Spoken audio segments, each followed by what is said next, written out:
Turma do propósito, e aí, meu amado irmão, Ezequiel capítulo 17, o capítulo que era para ontem, mas só saiu hoje, portanto daqui a pouquinho também, o capítulo 18 para você, para mantermos em dia aí o nosso propósito. Oramos com você todos os dias e estamos lutando para viver 2026 como nunca vivemos outro ano.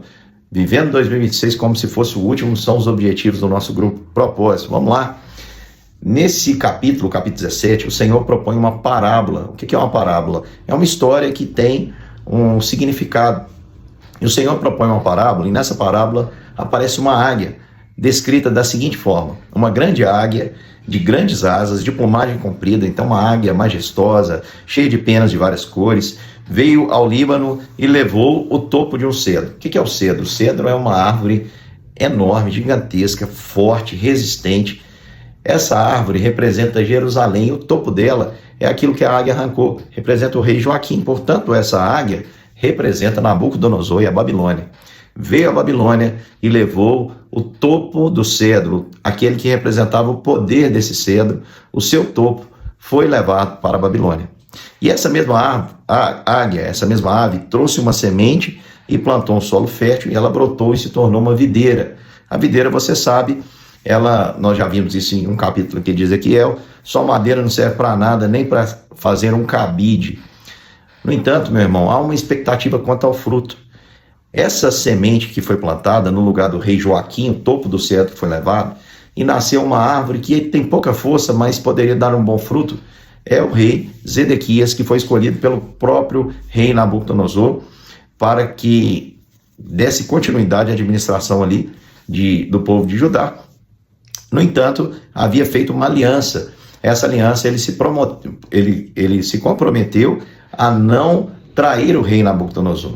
No entanto, o texto diz que essa videira, ela brotou e depois ela lançou as suas raízes na direção de uma outra águia. Então nós sabemos que a águia é um animal aqui que representa poder, capacidade, força, beleza, grandeza. Quem é essa outra águia, a segunda águia? Não pode ser a Babilônia. Para quem a videira estava mostrando as suas raízes, como se ela quisesse estar alicerçada, ser segura por essa águia que poderia de alguma forma protegê-la. Pois é, irmãos, essa segunda águia representa o Egito. Zedequias, no seu orgulho, não ouviu o profeta Jeremias, que disse: não faça isso, vai dar errado. Aceite a disciplina de Deus que vem por meio de Nabucodonosor, o qual o Senhor já estabeleceu. Então Zedequias sabia de maneira muito clara que era para ele se submeter ao rei Nabucodonosor e não descumprir a sua palavra. Porém, meu irmão, Zedequias, ele descumpriu. Eu quero dizer para você que o cristão, o servo de Deus, ele precisa ter palavra. Ah, meus amados irmãos, os cristãos já foram muito conhecidos na nossa nação pela palavra que possuíam. Ninguém precisava testemunhar por eles, ninguém precisava fiá-los, ninguém precisava garanti-los, porque as pessoas diziam assim: ali, eles são cristãos, eles têm compromisso, eles creem no evangelho, não precisa, eles cumprem aquilo que prometeram. Meus amados irmãos, como nós estamos em descrédito quanto a isso, como nós deixamos de parecer com o nosso Senhor, porque o nosso Senhor, o nosso Deus, portanto o Senhor Jesus Cristo, ele é alguém que tem palavra. Ele não tem compromisso com a minha palavra, com os meus projetos, com as minhas promessas, mas ele é fiel em tudo aquilo que ele prometeu, e aquilo que ele prometeu, ele cumprirá. Meu amado irmão, eu e você precisamos também ter essa honra na nossa palavra.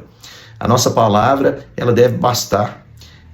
Você conhece alguém que, apesar de ser cristão, não tem palavra? Você conhece? Vou dar um exemplo.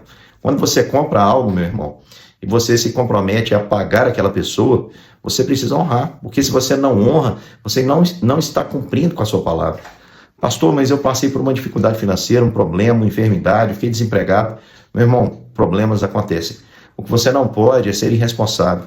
Vá lá, converse, explique a situação, se comprometa que dentro da normalização de todas as coisas, você vai cumprir a palavra, porque você é alguém assim, que tem um compromisso com a sua palavra. Eu estou dando um exemplo, mas quando você, por exemplo, promete também, no momento ali que você consagra o seu filho ao Senhor, através do batismo, você promete que vai criá-lo, vai trazê-lo à igreja, vai orar, com ele, por ele, vai ensiná-lo no caminho que deve andar, andando com ele, e você não faz isso, meu irmão, você está mentindo. Quando você se tornou membro da igreja e prometeu apoiar a igreja com a sua presença, apoiar a igreja sustentando com o seu dízimo, sendo fiel nos dízimos e ofertas, apoiar dando um bom testemunho, apoiar estando presente, servindo, trabalhando junto, e você não faz nada disso, meu irmão, você está descumprindo a sua palavra, assim como o rei Zedequias fez. E o Senhor diz o seguinte para quem descumpre a palavra: será que ele terá sucesso? Escapará aquele que faz tais coisas? Quem quebra uma aliança pode escapar? Preste atenção, meu irmão, o Senhor está falando aqui de um homem que prometeu para Nabucodonosor e não poderia sair ileso, porque ele mentiu em nome do Senhor. Agora imagina alguém que promete diante do Senhor, direto para o Senhor, como eu e você fizemos uma aliança com o Senhor. Visto que ele desprezou o juramento, o Senhor diz, ele não escapará. Amados irmãos, tem muitas pessoas que lamentam e não entendem, por que isso está acontecendo? Mas isso acontece porque talvez você deixou de cumprir a sua palavra. Agora Deus, ele nunca deixa de cumprir a sua palavra. Porque, por exemplo, ele prometeu que o seu reino será para sempre. Ele prometeu um descendente que viria de Davi, que viria de uma base forte e que iria sentar-se no trono para sempre. Mas aí você pode pensar, como? Se o topo do cedro, Joaquim, foi levado para a Babilônia. O rei veio e plantou uma sementinha, virou uma videira. Quando Zedequias traiu o rei Nabucodonosor, ele queimou o templo, ele levou o restante dos moradores para a Babilônia, destruiu a cidade, não restou nada. De onde agora viria o rei? O texto aqui, ele vai nos dizer o que o Senhor faria. Versículo 22 e 23 diz assim: assim diz o Senhor Deus, eu mesmo pegarei o topo de um cedro alto e o plantarei do renovo mais alto, cortarei um broto tenro, ou seja, ele vai tirar do lugar mais alto, e o plantarei sobre um monte alto e sublime. No monte alto de Israel plantarei, e ele produzirá ramos, e dará fruto, e se tornará um cedro magnífico, a tal ponto que o versículo 23 diz que debaixo dele habitariam todas as aves. Lembra que as aves representam nações, Babilônia, Egito? Agora esse cedro abraça todas as nações.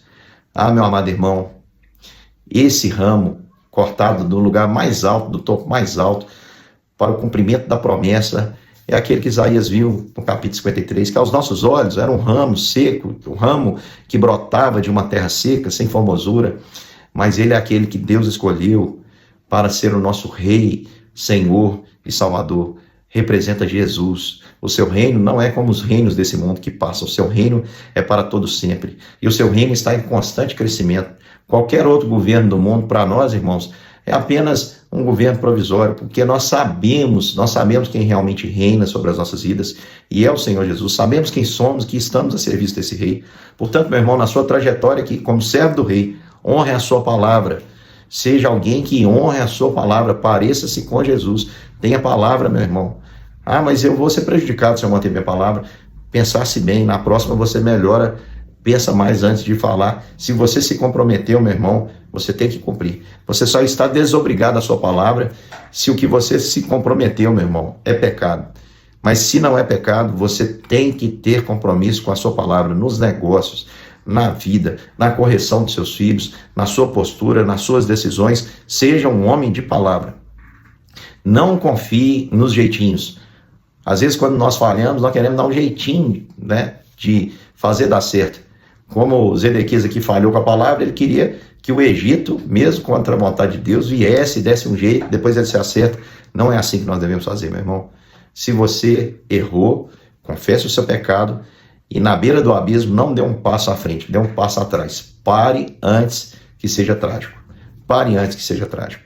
E confie, meu irmão, que para todas as suas imperfeições, para todas as suas incompetências, para todos os nossos pecados, o Senhor já criou uma solução, deu uma solução. É o raminho que nasceu lá de uma terra seca, que se encarnou no nosso lugar, foi um homem de dores, viveu a vida do nosso lugar e se entregou, morreu por nós, ressuscitou vencendo a morte e hoje está à destra de Deus, de onde reina hoje, reina amanhã e reinará para todo sempre. Esse rei é misericordioso. Ele sabe que nós falamos, mas somos inconstantes, muitas vezes faltamos com a nossa palavra, mas o cetro desse rei está estendido para você. A hora que você precisar, ele é seu advogado também, está diante de Deus dizendo o tempo todo, ele não deve nada porque eu paguei. Ele é a propiciação, ou seja, o pagamento pelo meu e pelo seu pecado. Que Deus te abençoe, meu irmão, e que você possa ser edificado por essa palavra. Daqui a pouquinho estamos juntos para mais um capítulo das Escrituras.